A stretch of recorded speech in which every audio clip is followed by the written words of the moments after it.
Shoot the devil too. The good dude is evil incarnate. He wants your soul on a spit. He opens up the gates of hell and he tells you you're it. You've got to fight or be damned.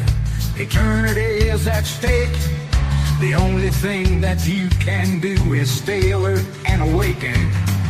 Shoot the devil. Put old Scratch on the run. Shoot the devil. You tell that rascal he's done. Shoot the devil. And not today, Satan. Shoot the devil. Get lost now, I'm done waiting. Bang, you're dead. It's Shoot the Devil 2, Dark Matter from Crucifixion Press, now on Amazon.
I was sitting all alone in my library chair when I found a book and it gave me a scare.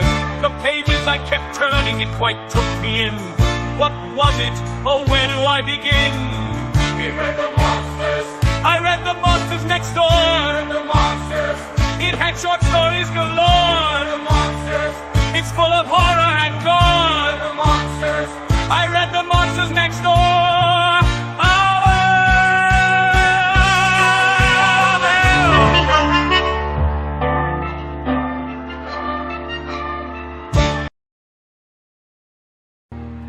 At a cursed crossroads where souls collide, see the Prince of Darkness, see the Prince of Lies, while the world lies sleeping and the moon's aglow. They may meet with the devil, you know, when your heart is quaking and your soul can't rest. Open up the pages of the devil you know best. People face their demons as each tale unfolds, but the devil's in the details, and their fate's been sold. Yeah, their fate's been sold, and they're lost to hell. That's the deal you have to make with the devil you know well.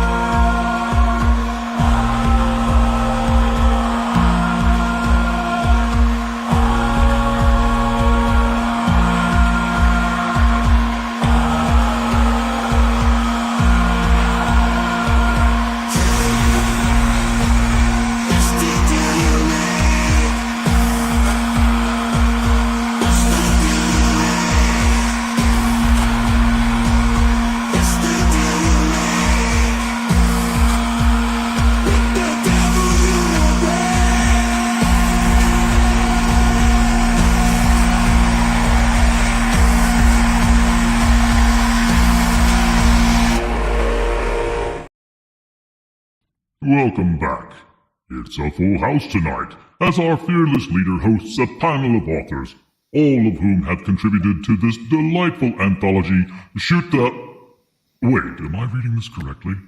Seriously, it says Shoot the Devil? Who let this copy get through editing? I have a contract, you know. Fine, we'll see what my agent says about it. You think I'm evil? Well, I'm not reading it.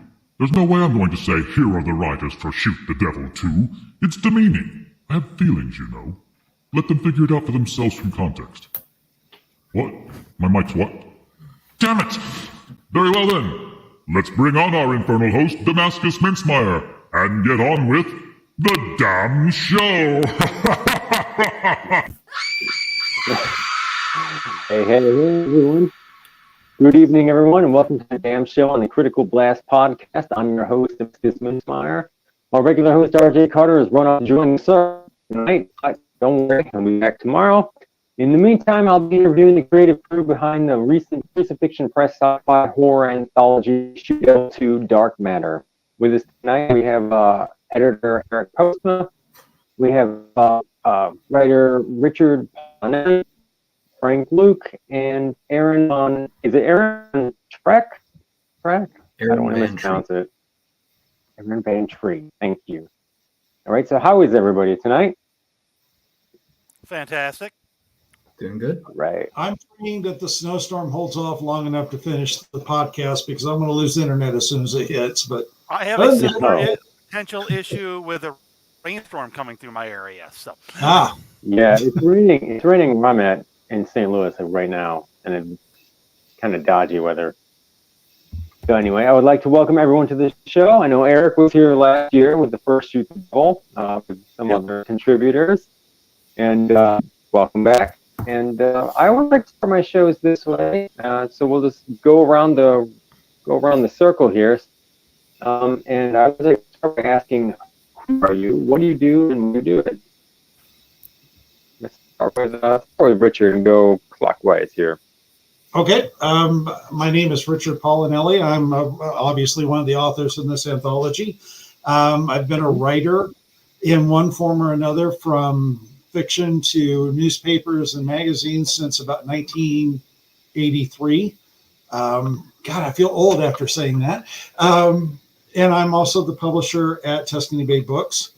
And, we're publishing a lot of people, some who are in this anthology, and unfortunately aren't here right now. So I can't, introduce them a little bit, but, it's just enjoying what I'm doing, and the fact that I'm able to help other people get their works out there and get them read.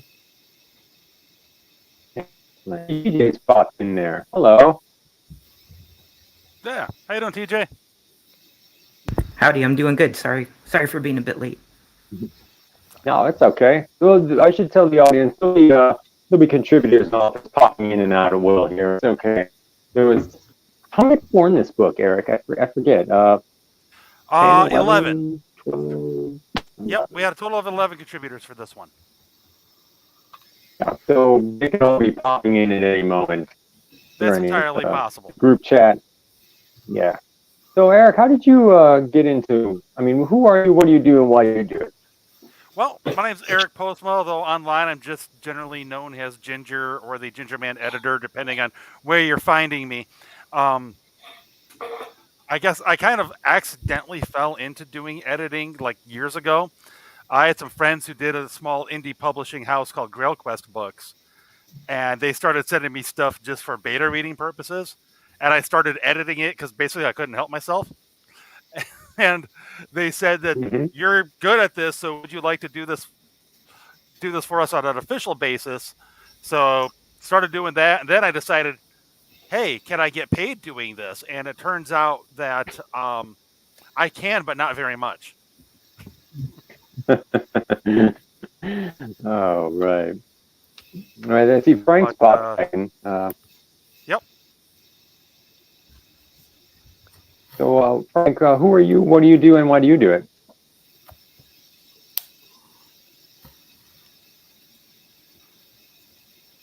Frank, are you there?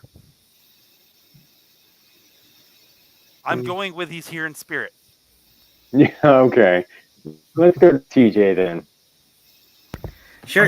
Who are you? All right.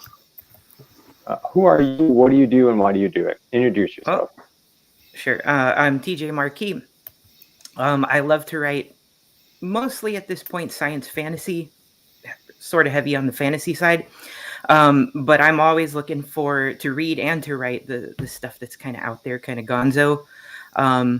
maybe not the craziest, but at least some element. So like if I start reading or writing something and it's not plucking those strings a little bit, then it's not quite doing enough for me. And so I know that, if I'm reading, I got to go pick something else. If I'm writing, I got to kick it up a notch and figure out what's going to make it a little bit weird. And yeah, so that's kind of where I'm at. I have a number of novels out. My Heroes Metal series is 3 books of 4 in. And I hope to finish in the spring. And then I have my various other standalones and a couple that'll probably be series later.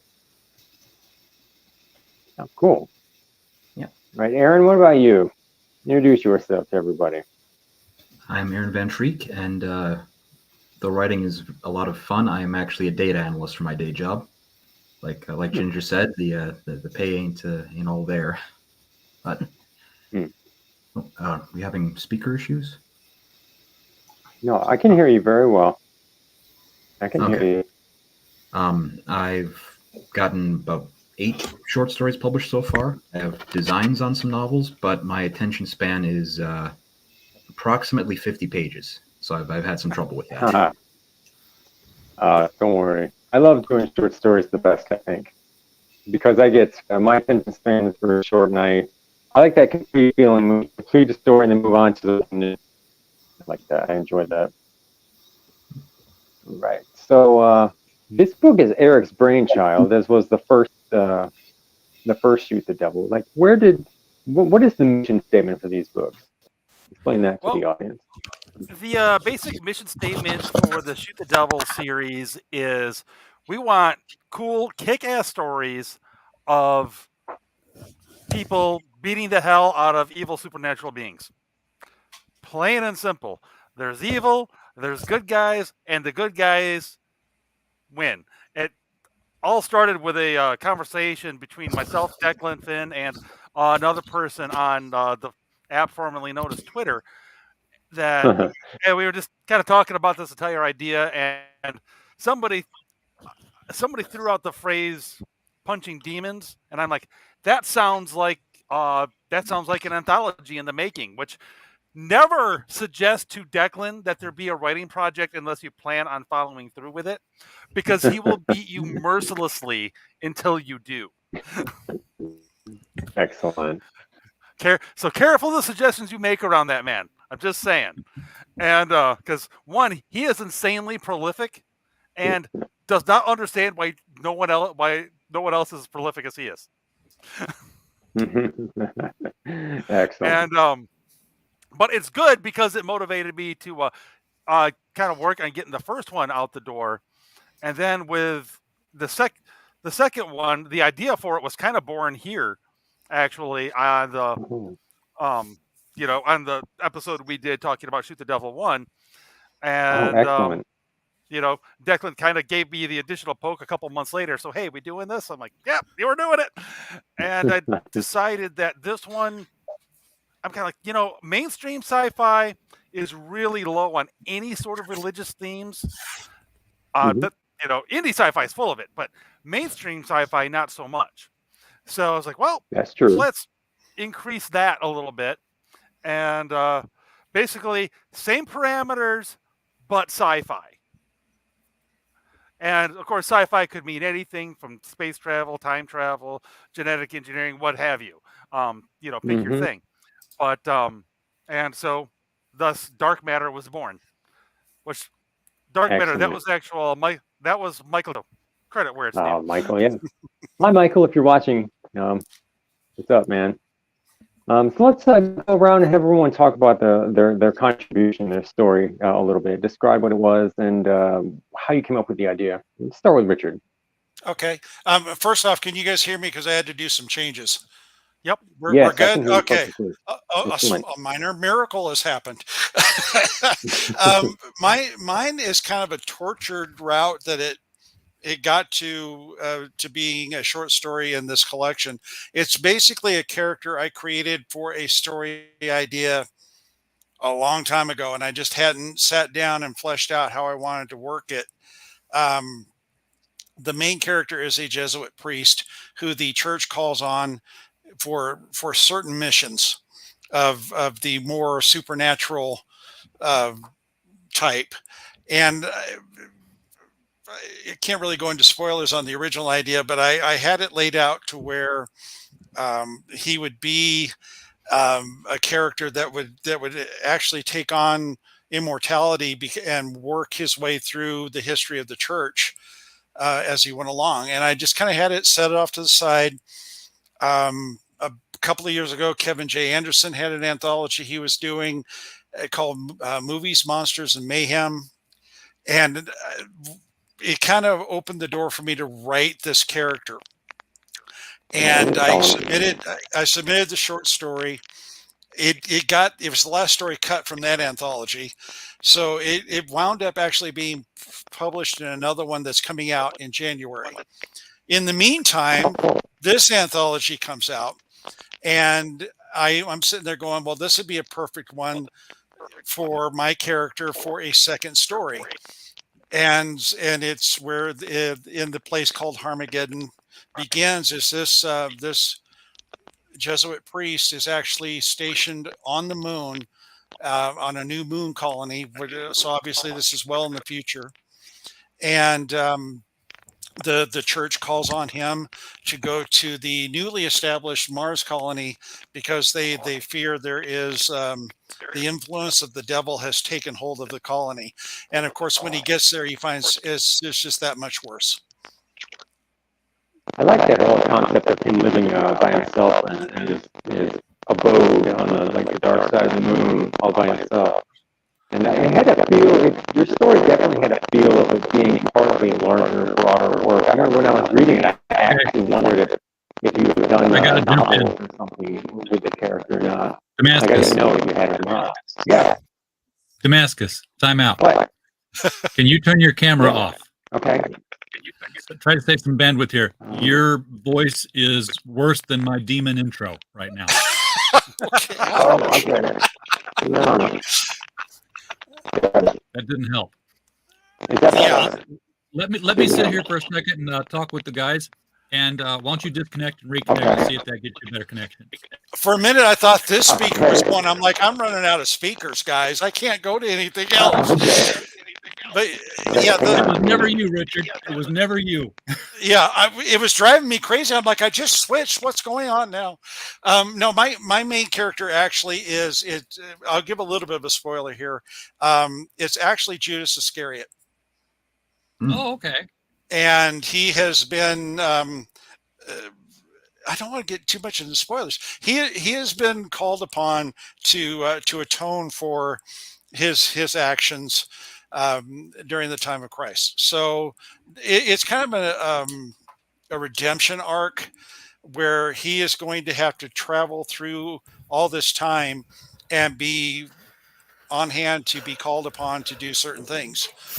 So this is going to be a recurring character beyond just the anthology coming out next month and this one. This is a character I'm going to work with for a while. It may be a series of short stories. It may be, I may actually break down and write a full-length novel with him, but it's a character I've been having fun with and really enjoyed exploring and bringing that element of redemption to the one person I think many people think cannot be redeemed. Is he trying to track down all 30 original pieces of silver or something? No, nothing like that. He's just doing his penance for his role. Frank has popped in, and I actually heard you, Frank. So while Damascus is resetting, let's go back to the original question and introduce yourself and what you do, why you do it, and what you're doing in this anthology. Okay. Well, I am a bivocational pastor. I'm on staff at a little church, and I'm not the head pastor, so I'm also a senior software engineer, and we're doing some exploring on the cutting edge of things, and so nobody else knows what we're doing either. It makes for some very interesting mob sessions, and I like to, in addition to that, I like to write, and this story was I'd been kind of working in the universe little snippets here and there for a little while, and thought, let's just finish one out here. And I think it turned out okay. Story about a chaplain on a starship instead of one of the bridge crew or engineering. See what happens in the other parts of support. Damascus, can we get Yes. a name in or something out? Did that help any? Oh, yeah. So that help, far, so good. Definitely. Okay. I don't know what Studio happened 38 there. is right. I need to throw you an extra $100 for a webcam and a mic so you can get off your phone and get something a little bit more oomph behind it. So back to the studio. Okay. I guess RJ's going. Okay. That was Frank talking. I think, right? I had to dodge out of there for a second. Yeah, Everybody? Frank had the last one there. Okay. That was A Ship Without a Sail. That was a good story. I like I particularly enjoyed the chaplain character in that one. It was a very well done character, I think. Thank you. I ran it through a buddy of mine who's a chaplain.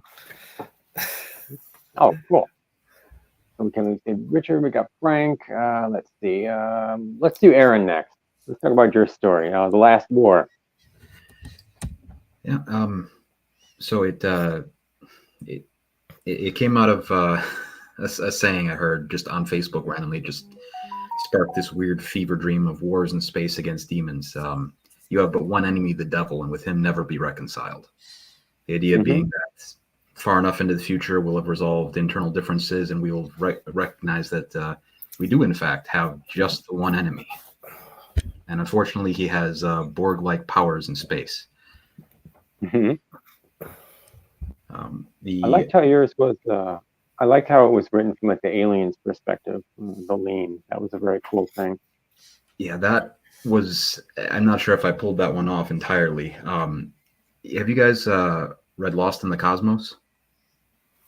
I have not. I haven't. It is another one that sits upon my shelf, but I have not read it. It is almost surreally odd, but it's definitely worth a read. And it kind of broaches the subject of what would a unfallen species kind of be like. They wouldn't be perfect, but they'd be kind of naturally good.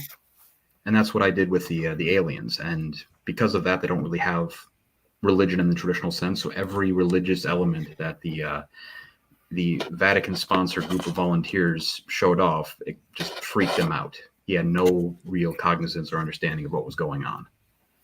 But he recognized that it worked, which was why he stuck around. It's fascinating. I also like the villain, the Rot. That was so cool. Just the way you had it described, like the demonic entity would just like its whole. It was like a living machine thing that would like take over, like it would work its way through the vents and everything. I love that. It would like take over the entire thing. It was very organic. I like that. Yeah, very compelling. What was it that inspired that? I think it was. Oh, right. Have you guys? This is getting really down in the weeds for nerdiness, but the anime Bleach came back and had this very artistic, creepy, demonic-looking scene with a bunch of hands raised into the air, all feeding into this central person. That was the kind of visual inspiration for it. This just abomination that's a brain and an eye with thousands upon thousands of hands. Oh, that's cool. Yes, I've seen Bleach before. That's like the fifth or sixth time I've found a reason I should probably check that show out. I do recommend skipping the filler. Okay, so who do we have left? TJ, talk about your story, Demon Bridge. Yeah. So I have to be careful because spoilers. But I wanted to do something that I was comfortable with, which is having the team set up, because I had just kind of realized how much I actually enjoyed writing that. In Heroes Metal, it's a team, and just being able to bounce the characters off of each other is helpful for a lot of things. Levity and word count and stuff like that. But I wanted to also do something that, this was a great opportunity to do something that I hadn't done really, which was something more military science fiction. And I almost thought for a while that I bit off more than I could chew because I don't have the experience. I didn't serve. I don't really even have close friends that did. And so I just did the best I could with the research that I had and, getting things set up. Yeah, I mean, I got some good feedback, so that made me feel good. And if anyone enjoyed it, then great. But it was fun to write. Yeah, cool. Thank you. Enjoyed it. Good to hear. Yeah, and other than that, just I love derelict anything, whether it's cities or ships or and this wasn't quite that, but it's kind of headed in that direction. I always like the Event Horizon type setup, Alien, all that kind of stuff. Wasn't necessarily intentionally channeling that, but it's impossible not to with a story of that style. So that's why I kind of knew, like, I saw that stuff coming out, even though it wasn't completely necessarily pantsing it. It wasn't Discovery written. I had I had the bones down, but I kind of saw what was coming out and figured I needed to throw a couple of curveballs. So hopefully, that worked as well. The cultists and the other things that were going on. Yeah, TJ, did you find that when you step outside your comfort zone and try an area you've never tried before? Because I wrote a military sci-fi for the first time 2 or 3 years ago. Never had done it, had no clue what I was doing, and it was well received. And I had a lot of fun writing it, and it was more fun than I thought. Did you find yeah. I had a blast. Once I got over worrying about it, I had a really good time. The beginning I loved, and then I was, like I said, worried for a bit, and then it kind of gained steam, and I was like, all right, this is fun. Yeah, I thought you did a really good job with it myself. It was like balls out action all the way from like first sentence to last sentence, and it was great. So you did a wonderful job with that. Nice. But you bring up Event Horizon. Actually, that was one of the movies I was thinking of as I was reading through the entire anthology. Actually, there's definitely an intense military sci-fi feel to many of the book's entries, and like Alien, Starship Troopers, Event Horizon. What specific books or films did any of you draw upon to create your stories? And does anybody here remember the Arnold Schwarzenegger movie End of Days? I do. Yes. I also thought of that, even though it's not science fiction. I also thought of that movie. The book as a whole invoked those movies in my mind as I was reading through it. So, what specific books or films did you all of you draw upon for these? Like, what influenced you on that?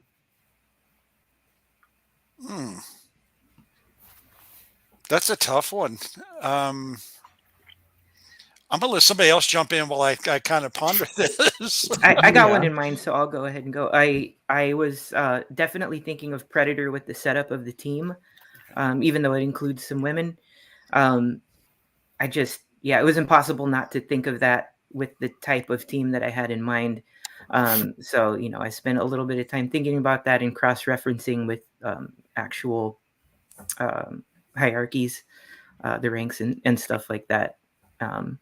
But yeah, definitely Predator, because just the way they get along with each other or don't, and all the stuff going on in that team is really fun. Yeah, I hadn't thought of that, but as soon as you said it, it's like, oh yeah, this makes perfect sense. I just did the same thing. So I was like, yes, of course, I can see it. Yeah.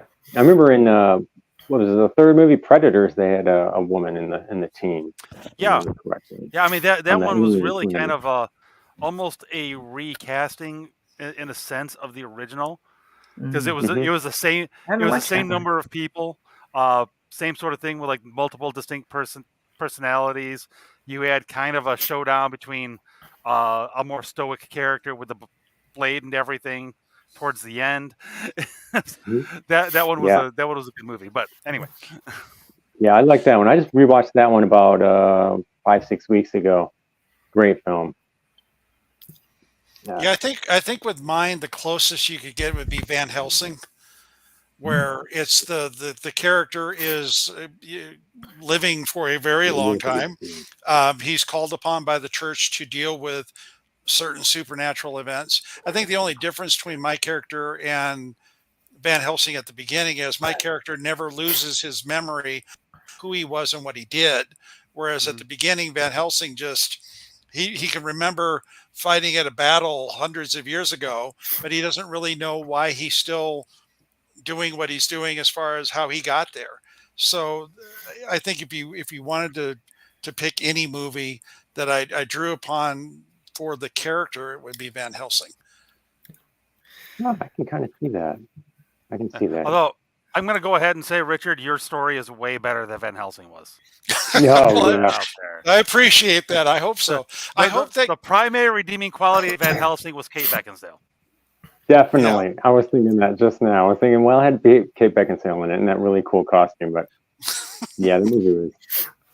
Well, I hope that the series of stories that this character is going to be involved in continues to do that, because the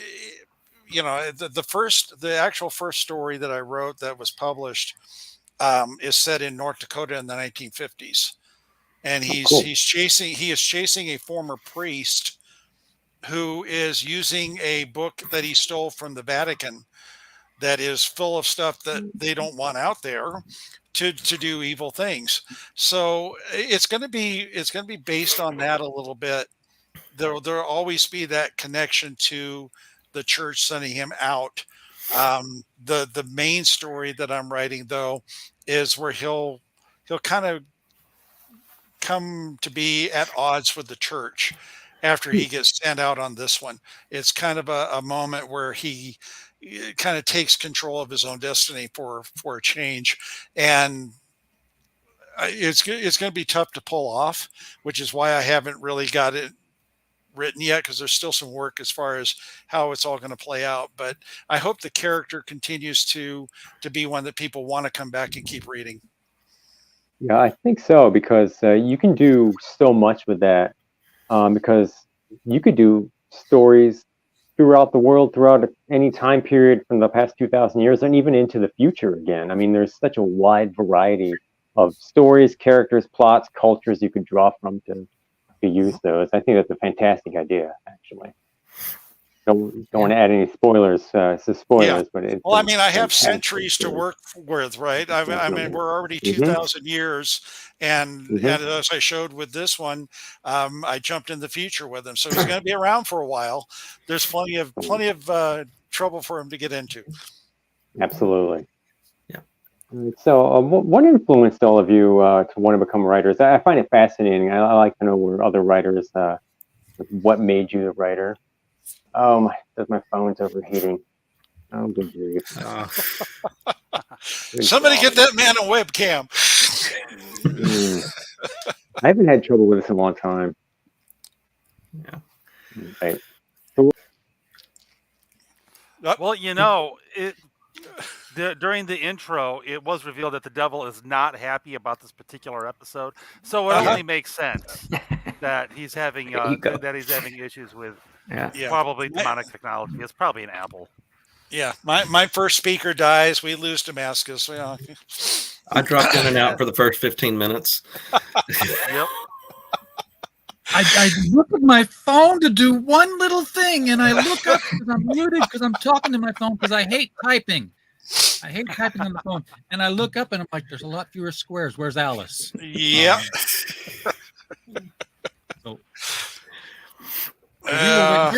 Where were we? What do we want to do here? We're at why did you want to write? Why did you want to become a writer? I didn't. Oh, wait, you were talking about you. It's a good time for me to throw the banner up here, too, by the way, and remind the audience that banner, if you don't want to type as it scrolls across, that link is right immediately below the video, and it will take you to the Amazon page in a completely separate window where you can still hear everyone try to talk as we muddle with our technical issues here. And for the sake of Amazon's lawyers, that is a Critical Blast link to Amazon, which means that the authors still get all the money, but Amazon pays us a nickel for letting you know that the book is there. So, and I'm going to go ahead and throw out that the first Shoot the Devil book is on Amazon for $1. So if you want to give the idea a try for just a little bit, you can try that one too. This is when I wish I had that video clip saved here from RoboCop. I'll buy that for $1. Richard knows the one I'm talking about. I just Oh, recently rewatched the I've movie. seen 1980s movies trivia. You don't want to get involved with me. I'll mop the board with you. Never You know, figured out what that commercial for, but for Damascus's question on why I got interested in being a writer, I kind of blame it in a way on my parents. As I found out later in life, my mom actually had a scholarship to attend a university on a journalism scholarship, and my dad was actually an editor for the school newspaper. I didn't find that out until after he passed away. I'm like, gee, Dad, I could, that might have explained a few things. But we would move around the country out in the West because my dad had a drilling business, and in the drilling business, whether it's oil, water, whatever it may be, you don't stay in one place very long. I think the record was 3 years. So we were moving around a lot, and you're in the back seat of the car going to the next place. And the next place was always a 2 or 3 day drive. So I'd be back in the back and trying to pass time, and I'd write these little stories on notebooks. And I have no idea where those things are now, but it kind of grew from that. And it just morphed into one day in 1983, I was out on the rig and deciding I didn't want to do this. We were setting off live explosives in a live gas well. And I realized if somebody makes a mistake, it's a 2-mile crater and we're all dead. And I don't think I'm enjoying this anymore. So I got serious about writing, and kind of one thing led to another. I had a couple of magazine gigs, and then I was the lead writer for a comic book series for the first 2 editions. And it just kind of grew and grew. It just kept going. There would be, another opportunity would come on, and I'd take that. And then after about 20, 25 years in newspapers, I decided I wanted to get back to fiction writing, and jumped in about 2015. And for the last 8 years, I've been pumping out books, and somewhere along the line, I wound up being a publisher. I'm not sure how that happened. That wasn't on my bingo card, but here I am. Writing stuff, and suddenly you're putting out other people's books. It happens. Well, it's my former business partner. He passed away last year. We were doing a radio show every week, and we're driving into the show in LA. And he goes, "You know what? You've got your publishing title." Back then it was Tuscany Bay Publishing. He goes, "I got Black Dog Publishing." Yes, what do you say we just put them together and we make our own publishing company? We start bringing people in. And for some ungodly reason, I said, sure, why not? Sounds like fun. Yeah, no. But here I am. It's been 5 years since we started it. And most of the books behind me that you see on the top 2 shelves, those are all, I'm going the wrong way. Those are all Tuscany Bay books. So we're up to like 60 or 70 now. I jokingly say I don't know how I got into this mess, but it's been fun and I've enjoyed it, and I've met a lot of great authors. I've published a lot of great authors, and there's worse things to do for a living. You go from that whole, I can either write and make money, or I can pay other people to write and lose money. And for some reason, that second one always seems like a really good option. Yeah, my philosophy is, as long as we break even at the worst, we'll keep going. So that'll tell you guys where we're at. We've at least broken even every year. So we close up shop, you'll know. We didn't that year. So it's not a thing though. Writing is not a thing you get into to make money. And I know Declan, if he were here, he would say this a lot more stringently than I would, is if you're getting into it to make money, you're getting into it for the wrong reason, and you're not going to succeed. Yeah. You get into it because you can't imagine yourself doing anything else in your life except for writing. And trust me, I have walked away from writing a couple of times, lasted maybe about a month, and came right back. If you are fortunate enough to where you can make money at it, that's a bonus. But you do this because you want to do it. You have to do it. It's just something in you says, I have to do this. Yeah, that's what I was. That's true. I was thinking that too, Richard. About 20 years ago, 22, I was in seminary, and I found that I couldn't that the things I was thinking about in theology classes, I was trying to put them into story form mentally to express them to other people. So I just started writing that. And the first novel that may never see the light of day. I look at it and think, okay, that was that. Think of that as my training wheels. Is how I think of it. And I finally got one that I thought was worthy about 10 years ago, Rebirths, and I've been doing short stories since, and trying to expand out to finish another one. I have finished a couple of other story collections, and I just need to get them all put together and up on Amazon. Yeah, but like you, I couldn't see myself not doing it. Yeah, my first manuscript has been burned.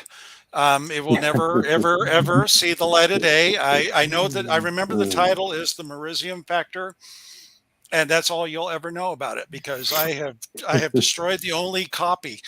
It was that bad. I've done that before. I have actually done that before with stories and manuscripts. I've actually burned them. That's something only other writers would understand. Like non-writers and non-creative people, they'd be like, "You're crazy," and we're just like, "No." Like all of us here are just like, We've done you a big favor by making sure your eyes will never be tortured by reading this. Mine was bad, but you learn from it. You learn from it. From every manuscript you write, whether it's published or not, you learn something. And if you get to a point where you're writing and you're not learning something, that's when you probably should stop. You really should. Actually, that led me into one of my questions is actually, I find the process of how other writers create. What is the writing process like for each of you? It's different for everybody.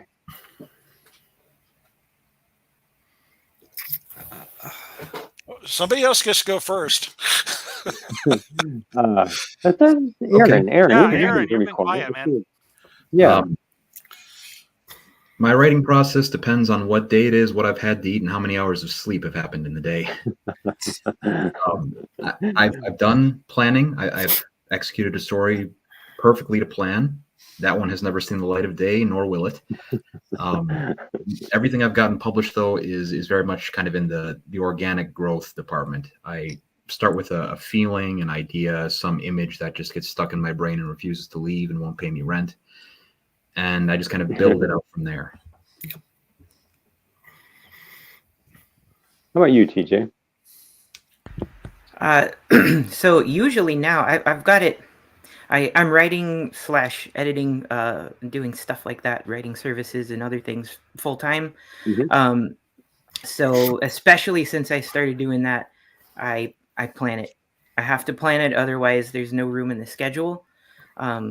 You really, I don't know, and maybe anybody's out there who is doing writing services and trying to figure it out can benefit.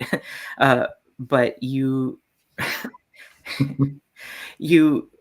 have to make the time for yourself, or you're not going to get anything done, because you get so zapped by the end of a day of fixing bad writing or whatever else it is that you're doing.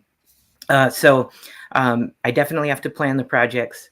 I really fell in love. I used to just do discovery writing. I fell in love with outlining, and so I've got various different approaches that I use for that, different styles that I've used them enough at this point that I can kind of warp them and bend them a little more comfortably than when you start.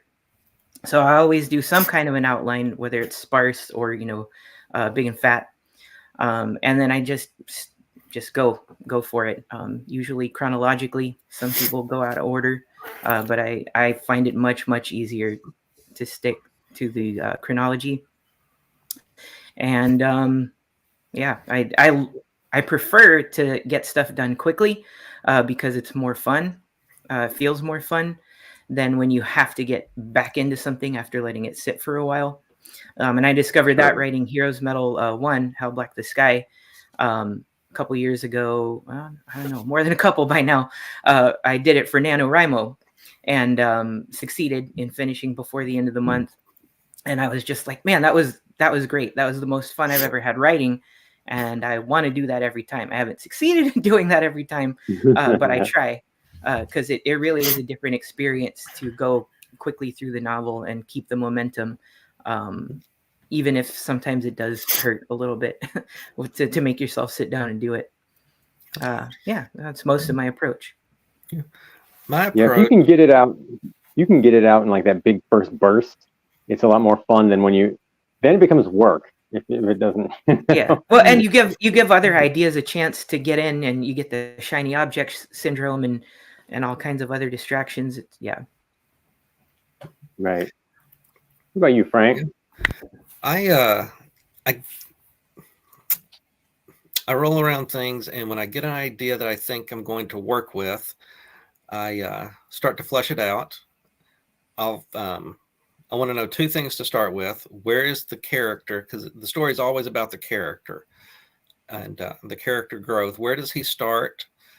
That's point A. Where does he end? That's point B. And then I'll find key events between those two parts of the arc, and I'll make little bullet outlines, a couple of sentences, and then try to connect. I don't necessarily go in order. And my point B is the climax. So then I'll have a scene afterwards where he is showing that he's put the lesson into his life.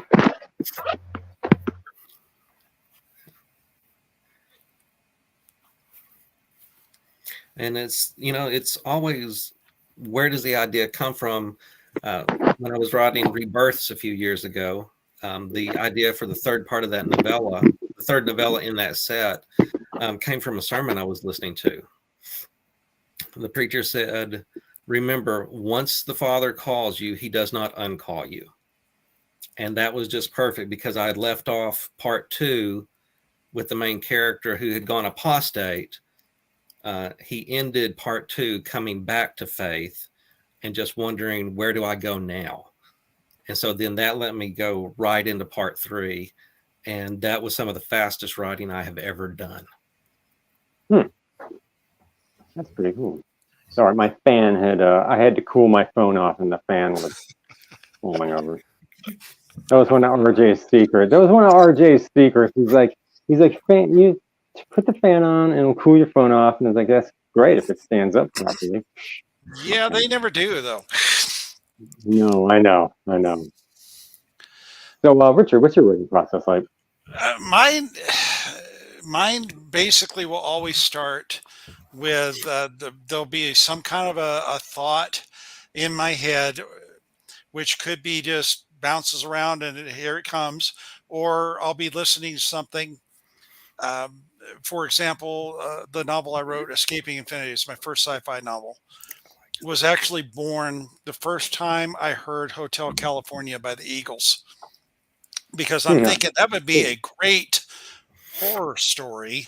You're in a hotel and you can't get back out no matter what you do. And it was the line of, you can check out anytime you like, but you can never leave. That's the one that triggered this. All these years later, when I write this, and it was kind of, okay, now you got to figure out how does the main character get in to the hotel?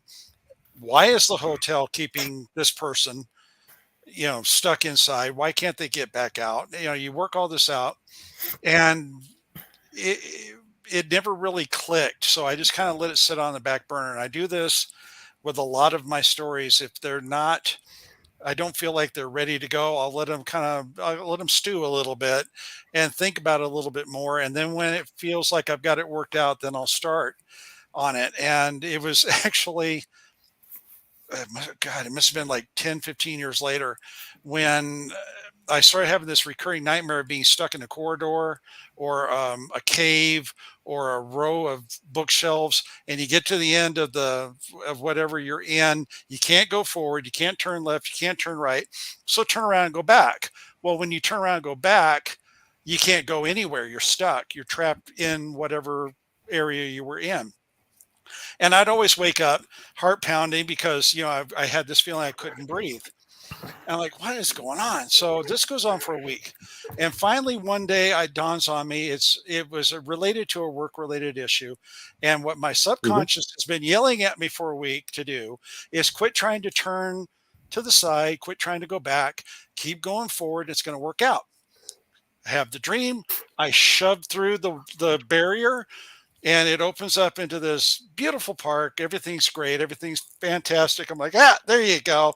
I solved this. And that's when, if you've read Escaping Infinity, there's a giant blue bear that shows up and smacks the main character. In my dream, here comes this giant blue teddy bear with the red eyes and the blood dripping everywhere, and just claws the crap out of me. I wake up. I can't breathe. I'm like, okay, all right. My subconscious is like, okay, you worked it out, kid, but don't get cocky, But that about 10 seconds later, it's like, that's the solution to the story. The hotel is collecting people for a reason. So now you got to figure out what's the reason. And about that time, we had all the Discovery channels. They were talking, what would Earth be like if aliens invaded? And it seemed like everybody was worried about aliens invading. And it's like, okay, there you go. The hotel's connected to that. And then it was just a matter of figuring out, why would the aliens be trapping people in the hotel? And if you've read Escaping Infinity, you know why. It's they goofed up. They accidentally destroyed the planet, and now they're traveling back in time and collecting people and bringing them forward as they repair the damage they've done, and they're restarting the human race. But that was all born from one line in Hotel California. That is awesome. And that's the insanity that goes on in this brain when I'm sitting down and thinking about a story that I write. That is a heck of a case of writer brain right there. No, yeah. I think that kind of thing too. That kind of thing, especially I notice, like, if I'm doing something like some menial task, like I get a lot of my story ideas when I'm like either mowing the lawn or like doing dishes or something like that. I guess where it's like real absent-minded, but my mind tends to wander, and that's when I come up with a lot of story ideas for some reason. Oh yeah, I don't know. I don't. I'll just be sitting there walking along, just minding my own business, and boom, like, okay, I'll go work on this for a while. Richard, when you put out the call for Exploring Infinity Stories, you had not told anyone, or at least I was not aware of you telling anyone about the Hotel California inspiration for it. But my first thought was, what about a band that's on their way to LA trying to make it big? And there's this haunted hotel that they just decide not to go into. And I thought, nah, somebody else will do that. I'll come up with another idea. And and it was where the whole thing started. Yeah, you were on the right track. It'll be interesting when I write the third book, because I consider the anthology the second book of the Infinity series. The third book is going to be it. I'm putting this out. This is breaking news. There will not be a fourth book, because I really honestly never thought there would be a second book to Escaping Infinity. I thought I had wrapped everything up. And it's like, okay, it's one and done. And everybody's going, okay, when's the next one? I'm like, what next one? What next one? What questions were unanswered? And so I'm like, okay, I'm going to ignore this. And then maybe about a year later, had the idea pop in, and I'm like, crap, now I got to write the next one, because now I figured out there was a path we can go down that would be an interesting story. So that's when I did the call for Exploring Infinity, was to have a second book, and then see what some of the other writers would come up with as far as playing in that universe, and see what they would do. And oddly enough, one of the writers came up with a story that just walks right into how the third book is going to start off. And I had not told him anything about it.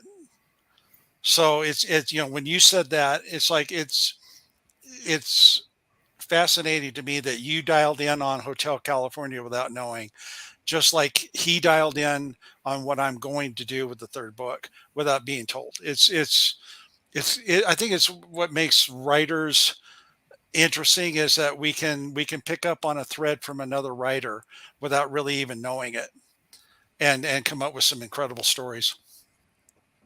Synchronicity, definitely. Yeah, I think of those things So as this- like seeds. Some seeds are only destined to grow into the thing that they're supposed to grow into. So like there's a high chance that any given idea will roll out in at least a similar way from another writer to the way that you would have done. Everybody's got their own spin, but they seem to often be related. Have any of you ever written a character or characters, and I've done this before, where you intend them to do one thing, but then they become like their own entity and they won't do what you want them to? And you know what I mean? If that makes any sense. Work in progress folder. Yeah. Yeah, actually, not too much for me. I've always that question comes up in writer circles every now and then, and I'm thinking, no, not really. I usually have pretty good control over them. But I did have a work in progress that I don't know when it's going to see the light of day, just because there's some difficulties and other stuff to do. But these two characters would not stop flirting.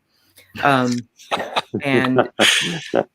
they deserve to. It's kind of cyberpunky. They're both attractive. It turned into a little bit more of a romance adventure than I intended it to. Yeah, so that's about the only time that's happened to me, though. Okay.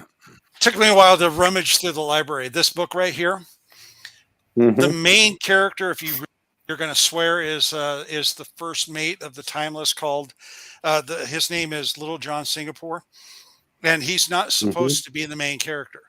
It's the captain of the ship is supposed to be the main character, but that guy just jumped in and took over, because the story is he's telling the story, but he's becoming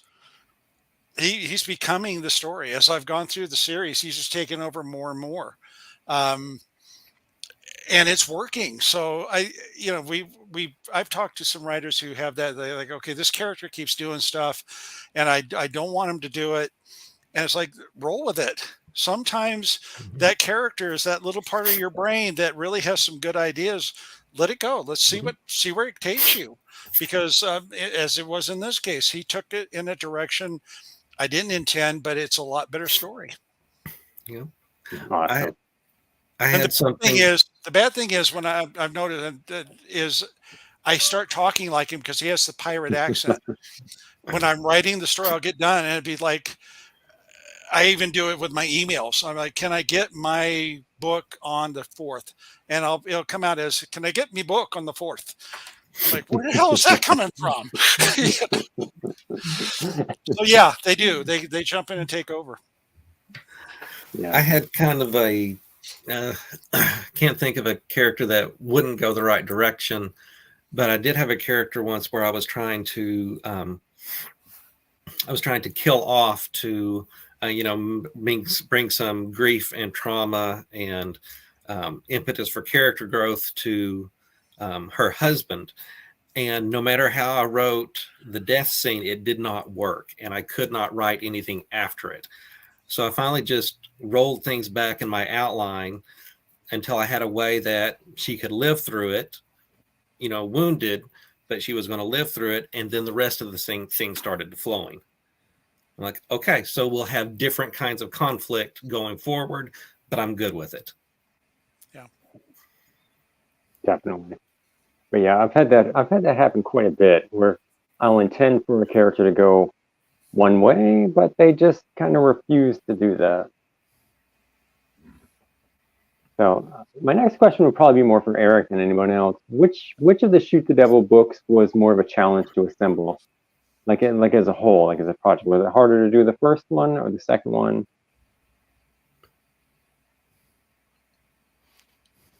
I think Eric is frozen. The devil got him.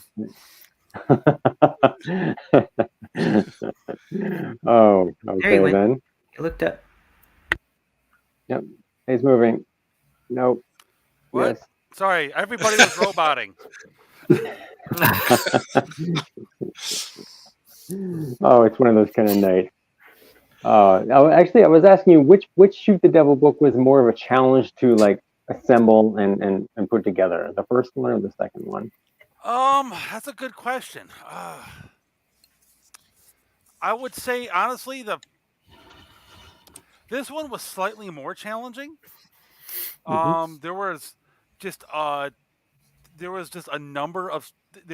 large number of submissions, and kind of there were some who kind of expressed interest at first, but then due to other commitments, they weren't able to make it and everything. Whereas with the first one, it was pretty much plug and play. It was like, here's the guys that are doing it. Here's the deadline. Boom, stories. This one was just, pulling a more diverse cast of characters. So it was a little bit more challenging bringing that all together and making it basically getting it done in a timely manner, because it was we had a bunch of stories early on get submitted, then a few months later there was another bunch, and it was just difficult making it all mesh together. But fortunately, all the stories were really good, and I had some good support again from Michael Gallagher, who helped again with the cover graphics, getting the titles and everything all set, and also walking me through a couple of the difficulties with getting things formatted, which last book he had done all the formatting. This time I kind of jumped in, tried to take that over, and he helped. Like I said, he walked me through a couple of rough spots with that. That's the hardest part, is formatting a book for me. It's the most tedious part. Oh, that's for sure. Yeah, RJ was answering the question. Did you plan like X amount of stories for the book and then get like 1 million more submissions than what you had like planned? Like, did you have like 11 slots and say, okay, I'm going to do 11 stories, and then you're like, I didn't plan a certain amount of stories at all. Actually, it just kind of turned out to be one more than the previous. I would have been perfectly happy if I got 20 submissions and they were all good. They would all gone in. Mm-hmm. I will say every story in that book was a banger. I mean, they were all consistently good entries. I agree. It was a lot of obviously it was a lot of fun reading and editing them, of course. And I noticed, of course, you had pointed out that almost everyone went with Space Demons, which kind of surprised me. But it worked. And I noticed as I was reading through them, you could actually work out a way that they're all part of the same universe. I actually picked up on that a little bit. Yeah, it was not remotely an intention. No one was made to make anything that could possibly work together like that. But if I were to sit and spend, I don't know, an afternoon, I could probably concoct an outline that would, arrange all of the stories chronologically in the same universe. Don't tell Declan about that. He already connected his story. The Declan verse keeps expanding, so why not? Yeah. So is there going to be a Shoot the Devil 3? And what would the theme be if it was? I said, is there going to be a Shoot the Devil 3, and what would the theme be if there was? Hold on, roboting again. I'm going to stop my camera real quick. Okay. That should help with that at least a little bit. All right. Anyway, what was the question? Is there going to be a Shoot the Devil 3, and what would the theme be? Okay. I'm glad you brought that up. Because the next Shoot the Devil anthology is going not exactly Shoot the Devil 3. It's going to be this one's going to be an open call. Mm-hmm. So the others have been, the other two have been by invitation only. And so everyone was either someone who was known to me or known to someone that I invited. Interesting. And This time, and this again, this was Michael Gallagher's brainchild, and we're going to throw out an open call because he says he's seen people that have expressed interest in that. So we're going to throw it out there to anyone who is interested in submitting a story for Shoot the Devil. The parameters are basically the same. It's got some sort of supernatural evil. Can be demons, can be werewolves, vampires, ghosts, something of your own creation, whatever. And it has to get its ass kicked in epic fashion. I like that. First, everyone heard it here first, so that's excellent. Yeah. So you can always, so anyone who's watching this who would be interested in submitting for that, email me at gingermaneditorial@gmail.com, and we'll basically go from there.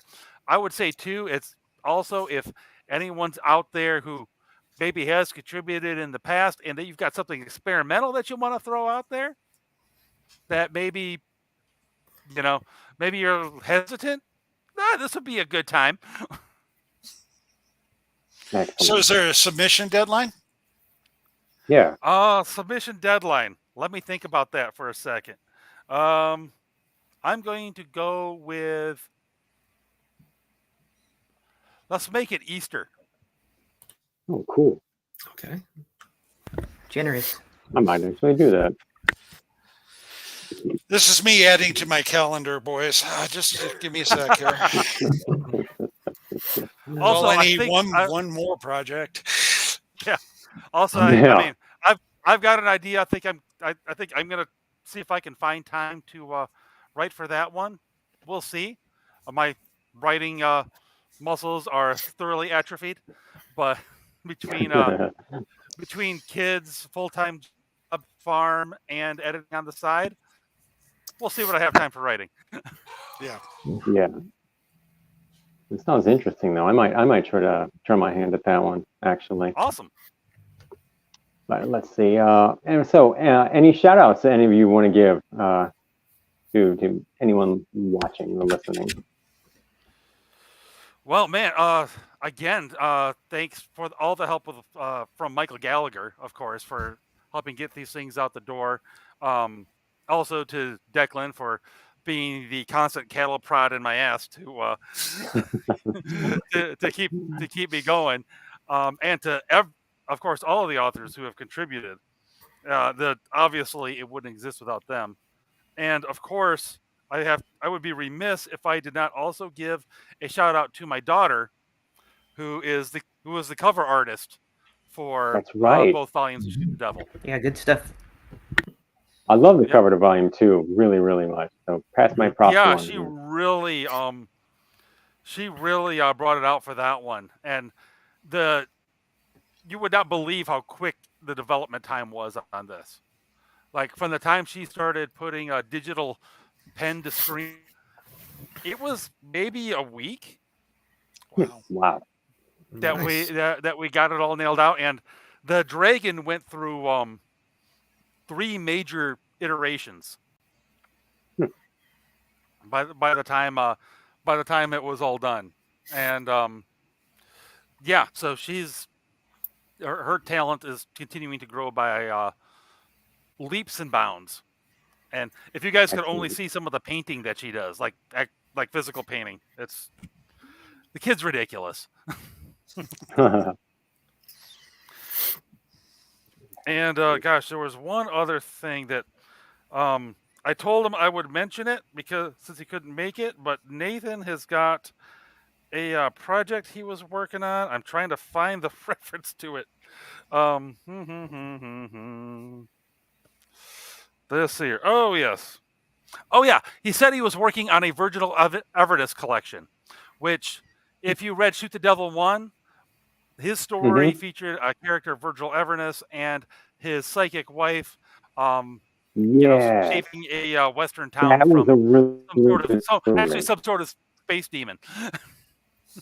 Yeah, that's right. I Oddly remember enough. that story. Yeah. That one was really, really good. I remember that one really impressed me a lot. Yeah, he specifically mentioned that you had enjoyed it, so I was like, I'll make sure to mention it during the podcast. Yes. So, any shout outs, any of the others of you want to give to anyone?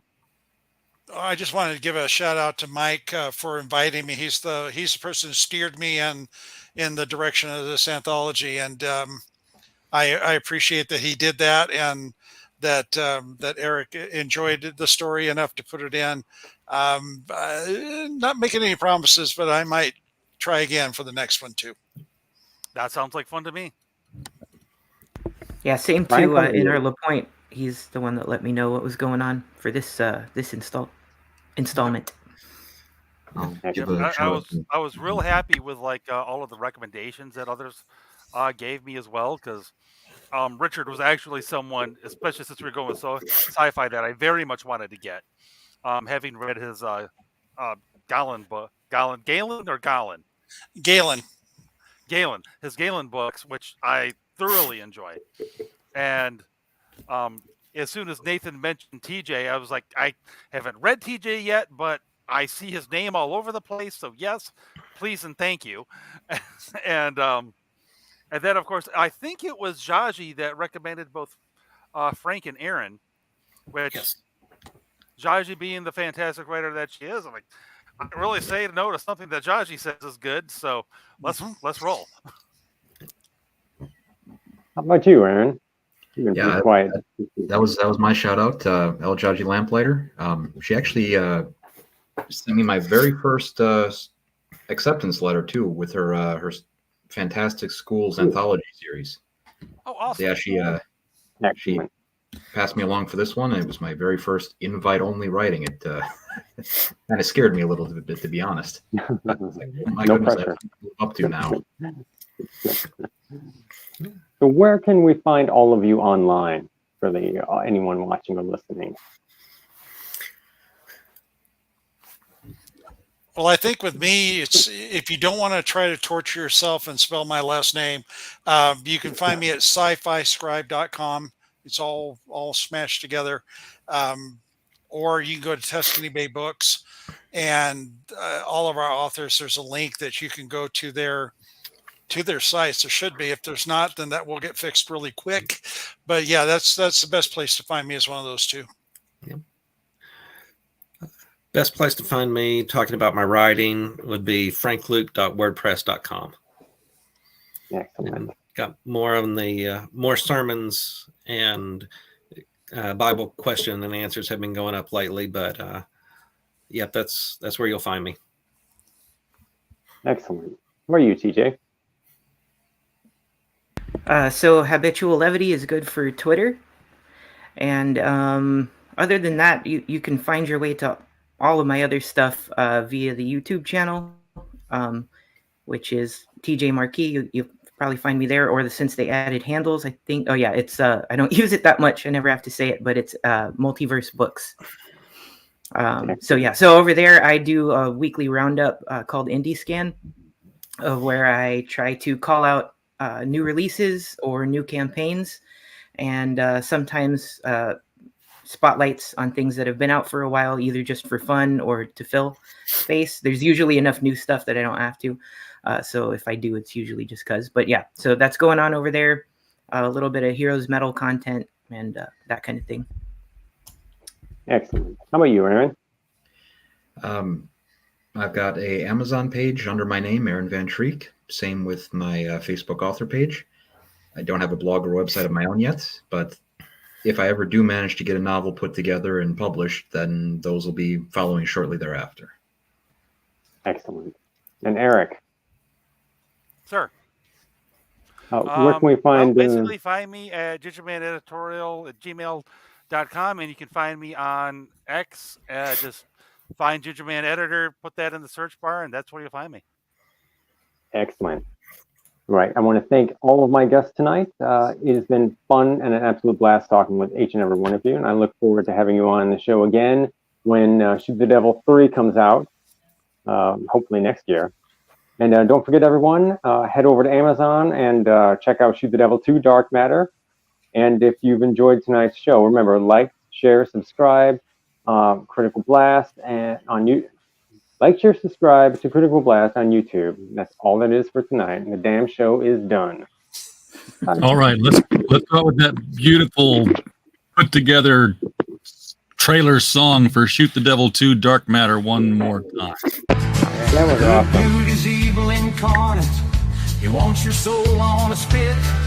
He opens up the gates of hell and he tells you you're it. You've got to fight or be damned. Eternity is at stake. The only thing that you can do is stay alert and awaken. Shoot the devil. You're an old scratch on the run. Shoot the devil. You tell that rascal he's done. Shoot the devil. And not today, Satan. Shoot the devil. Get lost now, I'm done waiting. Bang, you're dead. It's Shoot the Devil 2 Dark Matter for Crucifixion Press now on Amazon.